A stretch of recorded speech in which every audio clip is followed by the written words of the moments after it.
வணக்கம் அன்பர்களே. அஸ்ட்ரோசிரி சேனல் வாயிலாக நான் உங்கள் அஸ்ட்ராலஜர் டாக்டர் சதீஷ். கடகராசி அன்பர்களே, இந்த மே மாதம் என்ன மாதிரியான பலனை தரும் அப்படின்னு பார்க்கும் பொழுது நிச்சயமாக இந்த கடகராசி என்பர்கள் இந்த மே மாதத்திலிருந்து தன்னம்பிக்கையோட செயல்படக்கூடிய ஒரு மாதத்தினுடைய தொடக்கமாக அமையும். இதுவரைக்கும் அஷ்டம சனியால பல இன்னல்களையும் பல துன்பங்களையும் துயரங்களையும் மனதால் பாதிக்கப்பட்ட சில நிகழ்வுகளோடு இருந்த இந்த கடகராசி என்பர்கள் அதிலிருந்து விடுதலை பெற்று விட்டீர்கள். அப்போ இனிமேல் உங்க மனம் நன்றாக இருக்க போகிறது. இருட்டில் இருந்த நீங்கள் இப்ப வெளிச்சத்துக்கு வந்துட்டீங்க. தன்னம்பிக்கை கொடுக்கும். தன்னம்பிக்கை காரக கிரகமான சூரியன் உச்ச பலத்தோட வலிமையா இருக்கார். அப்போ நிச்சயமாக எதையும் சாதிக்கலாம், எதையும் செய்யலாம் என்கின்ற உத்வேகத்தை கொடுக்கக்கூடிய ஒரு அற்புத மாதம் இந்த கடகராசி அன்பர்களுக்கு அப்படின்னு ஸ்ட்ராங்கா நான் சொல்லுவேன். அதே சமயத்தில் பாத்தீங்கன்னா குரு பகவான் போய் 12 மறைகிறாரே, அப்போ குரு 12 மறையும் போது சுப காரியங்கள் நடக்க முடியாத தன்மை ஏற்பட்டு விடுமோ என்கின்ற ஐயப்பாடு ஒரு சில கடகராசி என்பவர்களுக்கு நிச்சயமாக தோன்றும். இந்த குருங்கிறது யாரு? உங்களுக்கு 6க்குரியவன். கடன், நோய், எதிர்ப்பு, பகையை தரக்கூடிய அந்த குரு பகவான் 12ல போய் மறைகிறது நல்லது தானே. அப்போ கடனை கொடுத்து கொண்டிருந்த, நோயை கொடுத்து கொண்டிருந்த, எதிரியை கொடுத்து கொண்டிருந்த உங்களுக்கு அது போய் மறைவது ஒரு நல்லது தானே. அப்போ ஹெல்த்தால் பிரச்சனை இருந்தவர்கள், உடல்நலத்தால் தொந்தரவு அடைந்தவர்கள், இந்த எதிரி தொல்லைகளோடு இருக்கின்றவர்கள், ஒரு வம்பு வழக்கு சார்ந்த தொந்தரவோட பிரச்சனையோடு இருந்து கொண்டிருக்கக்கூடிய கடகராசி என்பவர்கள் அதிலிருந்து விடுதலை பெறப் போகிறீர்கள் அப்படின்னு நம்ம சொல்லிக்கலாம். 12ஆம் இடம் என்பது என்ன? ஒரு தூக்கத்தை கொடுக்கக்கூடிய இடம் அல்லவா? அங்க போய் ஒரு சுப கிரகம் இருக்கிறது நல்லது தானே. இதுவரைக்கும் தூக்கமே இல்லையே. தூக்கத்தை கெடுத்து கொண்டிருந்த சில நிகழ்வுகள் இப்ப தூக்கம் வரப்போகுது, ஒரு நிம்மதி கிடைக்க போகுது அப்படின்னு சொல்லுவேன். 12ஆம் இடம் என்பது அயன சயன சுகம். அப்ப சுகமாக தூங்க போகிறீர்கள். கட்டில் சுகத்தை தரப்போகிறது. திருமண பந்தத்தில் இருந்து ஒரு பிரச்சனையோடு இருந்தவர்கள் இப்ப திருமண பந்தத்துக்கு இணையக்கூடிய தன்மைகள், கணவன் மனைவி வெவ்வேறு இடத்தில் இருந்தவர்கள் எல்லாம் இப்போ ஒரு இடத்துல ஒன்றிணைய போகிறீர்கள் அப்படின்னு நம்ம சொல்லுவேன். சரி, 2ஆம் அதிபதி குடும்பாதிபதியாக இருக்கக்கூடிய தனத்தை கொடுக்கக்கூடியவன் அந்த குரு சூரிய பகவான். அந்த சூரியன் 10ஆம் இடத்தில் போய் அமர்ந்து கொண்டு திக்பலமும் பெறுகிறது, அதே சமயத்தில் உச்சமும் அடைகிறது. அப்போ இந்த கடகராசி என்பவர்கள் தனத்தில் எந்த குறைபாடும் ஏற்படுத்த போவதில்லை. தனம் கொடுக்க போகிறது. நீங்கள் செய்யக்கூடிய தொழிலாக இருந்தாலும் அல்லது வியாபாரமாக இருந்தாலும் அதன் மூலமாக தன லாபங்களை கொடுக்கக்கூடிய அமைப்புங்கிறது இருக்கிறது. சார், கேது இந்த மாதத்துல அமரப் போகிறாரே, 2ஆம் இடத்தில் வர்றாரு, ஞானத்தை கொடுக்கும். குடும்ப விஷயத்தில் கொஞ்சம் விட்டு கொடுத்து அனுசரணையோட போகணும். குடும்பத்தில் ஒரு பாம்பு கிரகம் உட்கார்ந்துருக்கு. அப்போ பாம்பு என்கின்றது ஒரு விஷத்தன்மை அல்லவா. ஸோ அது குடும்பஸ்தானத்தில் இருக்கிறதுனால கொஞ்சம் விட்டு கொடுத்து குடும்ப நபர்களோடு கொஞ்சம் அனுசரித்து போகணுங்கிறத மட்டும் ஞாபகத்தில் வச்சுக்கோங்க. ஏன்னா கேது அங்கே உட்கார்ந்துருக்கார். சில தடைகளை கொடுக்கும், சில கருத்து வேறுபாடுகள் முரண்பாடுகளை கொடுக்கும். கொஞ்சம் விட்டு கொடுக்கணும். கணவன் என்ன மனைவி, மனைவி என்ன கணவன், கொஞ்சம் அனுசரித்து போகணுங்கிற அமைப்பு. அதே சமயத்தில் உங்களுடைய வீட்டில் ஒரு கேது, ஒரு அந்நியர் உட்கார்ந்துருக்காங்க. அப்ப கொஞ்சம் ஜாக்கிரதையாக இருக்கணும் அப்படிங்கிறத. ஒரு பாம்பு உட்கார்ந்துருக்கு. அப்போ என்ன, கொஞ்சம் ஒரு இதா இருக்கணும்லவா, ஒரு அலர்ட்டா இருக்கணும்ல. ஸோ அந்த விஷயம்தான். மற்றபடி பெரிய பாதிப்பை ஒன்றும் ஏற்படுத்த போவதில்லை. 3ஆம் அதிபதியாக முயற்சி ஸ்தானத்தின் அதிபதி தைரிய வீரியத்தை கொடுக்கக்கூடிய புதன் பகவான் இதுவரைக்கும் ஒரு ராகுவோடு சேர்ந்திருந்தார். ஒரு மாதிரி இருந்தது. இந்த 7ஆம் தேதி என்று, வருகின்ற மே 7ஆம் தேதி என்று புதன் சூரியனோடு இணைகிறது, தனாதிபதியோடு இணைகிறது. உங்கள் முயற்சியினால நல்லவைகள் நடக்கும். வியாபாரம் மூலமாக தனவரவு, வியாபாரத்துக்காக ஒரு டிராவல் செய்யக்கூடிய அமைப்புகள், சந்தர்ப்பங்கள் இதெல்லாமே சிறப்பாக இருக்க போகிறது. புதிய ஒப்பந்தங்களை எதிர்பார்க்கலாம். அதாவது நல்ல புத்திசாலித்தனத்துடன் செயல்படக்கூடிய தன்மை. எந்த இடத்தில் எதை பேசணுமோ அதை கச்சிதமாக பேசி காரியத்தை சாதிக்கக்கூடிய வல்லமை. அதே சமயத்தில் அதிகார பேச்சு, அதிகார தோரணைங்கிறது இருக்கும்.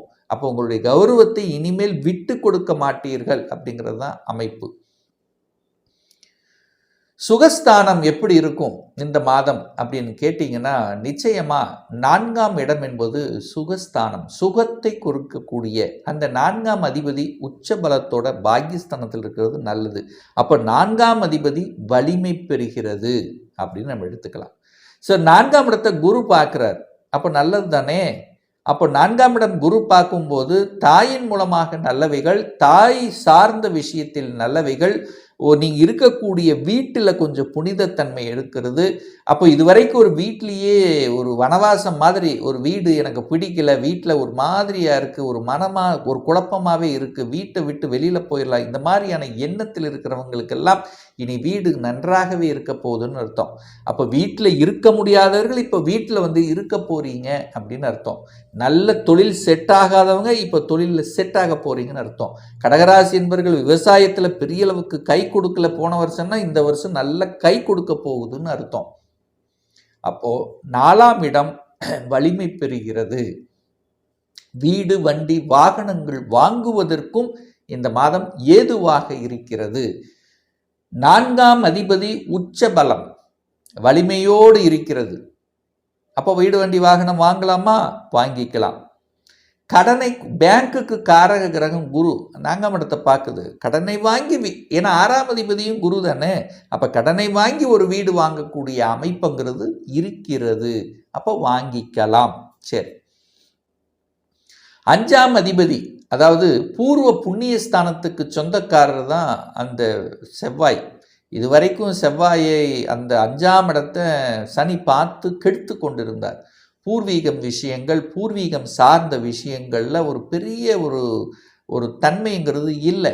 குழந்தைகளோட படிப்பில் கூட கொஞ்சம் மந்தமாக இருந்தது. கடகராசி என்பவர்கள் பார்த்தீங்கன்னா நிறைய பேர் ஒரு கம்ப்ளைண்ட் சொல்லுவீங்க, குழந்தைகள் படிப்பில் மந்தம், குழந்தைகள் ஆசைப்பட்ட கோர்ஸை படிக்க முடியல, ரொம்ப அலைச்சல் திருச்சல் டென்ஷனாக இருந்தது, தன்னுடைய சொல் பேச்சு கேட்கல, இப்படி குழந்தைகளால் சின்ன சின்ன கருத்து வேறுபாடுகள், சில தொந்தரவுகள் இருந்து கொண்ட இந்த கடகராசி என்பவர்கள் இப்போ முற்றிலும் விலகப் போகிறது. ஒரு நல்ல அந்யோன்யம் கிடைக்கும். குழந்தைகள் நன்றாக படிக்கக்கூடிய சூழ்நிலை சந்தர்ப்பங்களை உருவாக்கும். படிப்பில் இருந்த தடை விலகப் போகிறது. படிப்பு கம்ப்ளீட் பண்ண போகிறாங்க. வேலைக்கு போகக்கூடிய உத்வேகத்தை கொடுக்கும். மந்த டல்லு எல்லாம் விலகி விட்டது.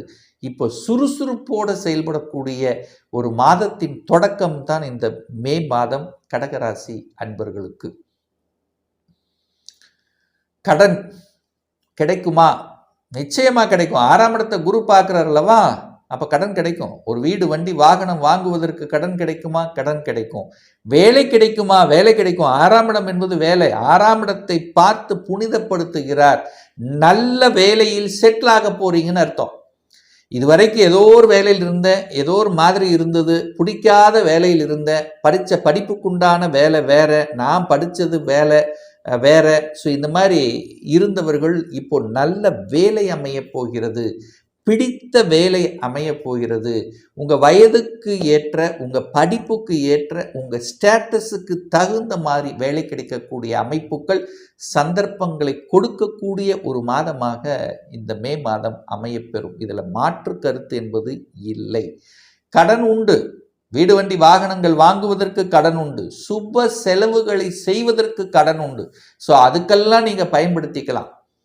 சார், இது கடந்த 2 வருஷமாக நான் ஒரு தொழில் ஆரம்பித்தேன் சார், தொழில் சார்ந்த விஷயத்தில் பல தொந்தரவுகள், பல இடர்பாடுகள், மனம் சரியில்லை, கொடுத்த பணம் ஒரு இடத்துல லாக் ஆச்சு, அப்படி இப்படின்னு இருந்து ஒரு அழுத்தம் ப்ரெஷரோடு இருந்தவர்களுக்கு இப்போ ரிலீஸ் பண்ணிக்கலாம், பார்த்துக்கலாம் அப்படிங்கிற அந்த ஒரு தன்னம்பிக்கை கொடுக்கக்கூடிய ஒரு மாதத்தின் தொடக்கம் தான் இந்த மே மாதம்னு சொல்லுவேன் இந்த கடகராசி என்பவர்களுக்கு.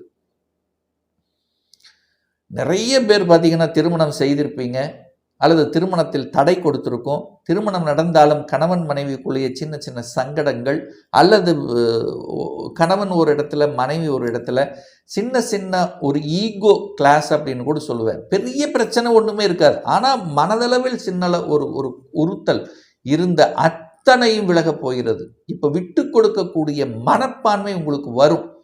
விட்டு கொடுத்தல், இதுவரைக்கு சுயநலமாக திங்க் பண்ணியிருந்தவங்க இப்போ பொது நலமாக திங்க் பண்ண ஆரம்பிப்பீங்க அப்படின்னு சொல்லுவேன் இந்த கடகராசி என்பர்கள். வலி, வேதனை, துக்கம், துயரம், அசிங்கம், அவமானம் இதோடு சிக்கி கொண்டு அதுக்குள்ளேயே இருந்த கடகராசி என்பர்கள் இப்போ அதெல்லாம் நிறைய அனுபவத்தை கொடுத்துருக்கோம். அந்த அனுபவத்தின் வாயிலாக அப்படியே அதில் விட்டு வெளியில் வரக்கூடிய சந்தர்ப்பங்களையும் சூழ்நிலைகளையும் நிச்சயமாக உருவாக்கும். அதில் எந்த மாற்று கருத்தும் கிடையாது. வெளிநாட்டில் போயிருப்பீங்க, வெளிநாட்டில் சாட்டிஸ்ஃபேக்ஷன் இல்லாத தன்மை. நிறைய கடகராசி என்பர்கள் வெளிநாட்டில் குடும்பத்தை விட்டு உறவுகளை பிரிந்து வெளிநாட்டில் இருந்தவங்க எல்லாம் இப்போ ஒன்றிணைக்கக்கூடிய, ஒன்று சேரக்கூடிய, கணவன் மனைவி விட்டு பிரிந்து வேலைக்காக தூரத்தில் இருக்கிறவங்கெல்லாம் இப்போ 2 பேரும் சேரக்கூடிய சந்தர்ப்ப சூழ்நிலைகளை உருவாக்கும். டிவோர்ஸுக்கு அப்ளை பண்ணி காத்து கொண்டிருப்பவர்கள், ரொம்ப நாளாக ஒரு பிரச்சனை, ஒரு வழக்கு அல்லது வேற டிவோர்ஸ் வழக்காக இருக்கலாம், அல்லது சொத்து வழக்காக இருக்கலாம். ஸோ அதுக்கெல்லாம் தீர்வு கொடுக்கக்கூடிய ஒரு மாதத்தின் தொடக்கமாக இந்த மே மாதம் அமைய பெறும். 10ஆம் இடத்துல சூரியன் உட்கார்ந்திருக்கார். அந்த சூரியன் திக்பலத்தோட வலிமையா இருக்கார். அரசு காரியங்கள், அதிகாரங்கள், அதிகாரம் சார்ந்த விஷயங்கள், அட்மினிஸ்ட்ரேஷன் சார்ந்த விஷயங்கள் சிறப்பு பெறும்.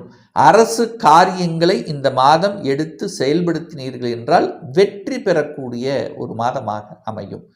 ஸோ நிச்சயமாக இந்த மே மாதம் மாற்றத்தையும் முன்னேற்றத்தையும் சில திருப்பங்களையும் எதிர்பாராத யோகத்தை தரக்கூடிய ஒரு மாதமாக இந்த கடகத்துக்கு அமையும் என்று சொன்னால் அது மிகையாகாது. ஒரு பர்சனல் கன்சல்டேஷன் எடுத்துக்கணும், சுயஜாதகம் பார்க்கணும் என்று விருப்பமுடைய அன்பர்கள் டிஸ்பிளே தெரியக்கூடிய நம்பருக்கு வாட்ஸ்அப் மூலியமாகவோ ஃபோன் கால் மூலியமாகவோ தொடர்பு கொண்டு நேரடியாகவோ அல்லது ஆன்லைன் மூலமாகவோ கன்சல்டேஷன் எடுத்துக்கலாம். நம்முடைய அலுவலகம் கோயம்புத்தூரில் அமைந்துள்ளது. அதாவது கோயம்புத்தூரிலிருந்து மேட்டுப்பாளையம் செல்லும் வழியில் வெள்ளக்கிணர் பிரிவு அருகில், அதாவது அன்னபூர்ணா ஹோட்டலுக்கு அருகில் அமைந்துள்ளது. பிரியர் அப்பாயின்மெண்ட் வாங்கிட்டு நேரடியாக கன்சல்டேஷன் எடுத்துக்கலாம். ஆன்லைன் மூலம் கன்சல்டேஷன் எடுத்துக்கிறவங்க உங்களுடைய பெயர், உங்களுடைய தற்போது வசிக்கும் இடத்தை வாட்ஸ்அப்பில் குறிப்பிட்டு ஆன்லைன் மூலமாகவும் கன்சல்டேஷன் எடுத்துக்கலாம். நிச்சயமாக இந்த பதிவு ஏதாவது ஒரு ரூபத்தில் உங்களுக்கு யூஸ்ஃபுல்லாக இருக்குங்கிறதுல எந்தவித மாற்று கருத்தும் கிடையாது.